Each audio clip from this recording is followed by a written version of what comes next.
ചിലർ ചോദിക്കാറുണ്ട്, ഞാനത് ഇപ്പോൾ വ്യക്തമായി പറയും, മക്കയിൽ മസ്ജിദുൽ ഹറാമിൽ സ്ത്രീകൾ പങ്കെടുക്കുന്നില്ലേ എന്ന് ചോദിക്കുന്നവരുണ്ട്. ഞാൻ അവരോട് പറയുന്നു, ഒരിക്കലും ഇവിടെ നിന്ന് പോകുന്ന സ്ത്രീകളെ കൊണ്ടോ അന്നാട്ടുകാരായ സ്ത്രീകളെ കൊണ്ടോ മക്കയിൽ ജുമുഅ സംഘടിപ്പിച്ചിട്ടില്ല, നടക്കുന്നുമില്ല. ഇന്നെന്താ ഉള്ളത്? അവിടെ ആ നാട്ടുകാരായ 40 അല്ല 400 അല്ല 4000 അല്ല, നാട്ടുകാരായ ആയിരക്കണക്കിന് ആളുകൾ സ്ഥാപിച്ചു നടത്തുന്ന ജുമുഅ, ആ ജുമുഅയിൽ അവിടെ തവാഫിന് വേണ്ടി പോകുന്ന സ്ത്രീകൾ, തവാഫ് പള്ളിയിൽ വെച്ചാകണം, അത് പുറത്തു വെച്ച് ചെയ്താൽ ശരിയാവുകയില്ല. അവിടെ തവാഫിന് വേണ്ടി മസ്ജിദുൽ ഹറാമിൽ പോകൽ സ്ത്രീകൾക്ക് നിർബന്ധവും സുന്നത്തുമാണ്. നിർബന്ധമായ തവാഫിന് വേണ്ടി പോകൽ നിർബന്ധമാണ്.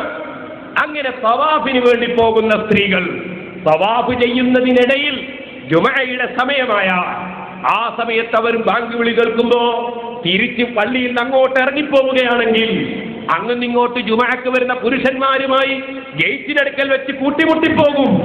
അങ്ങനെ സ്ത്രീകളും പുരുഷന്മാരും കൂട്ടിമുട്ടരുത്. അതുകൊണ്ട് പള്ളിയുടെ ഒരു മൂലയിൽ അവർ മാറി നിൽക്കുന്നു. ആ മാറി നിൽക്കുന്ന സമയത്ത് അവിടെ നടക്കുന്ന ജുമുഅയിൽ അവർ പങ്കെടുത്താൽ തെറ്റാണെന്ന് ആർക്കും വാദമില്ല. അതുപോലെയല്ല ജുമുഅക്ക് വേണ്ടി പുറപ്പെട്ടു പോകുന്നത്. തവാഫിന് വേണ്ടി പോയപ്പോൾ നടക്കുന്ന ജുമുഅയിൽ ഒരാൾ പങ്കെടുക്കുന്നതും ജുമുഅക്ക് വേണ്ടി പുറപ്പെട്ടു പോകുന്നതും രണ്ടും രണ്ടാ.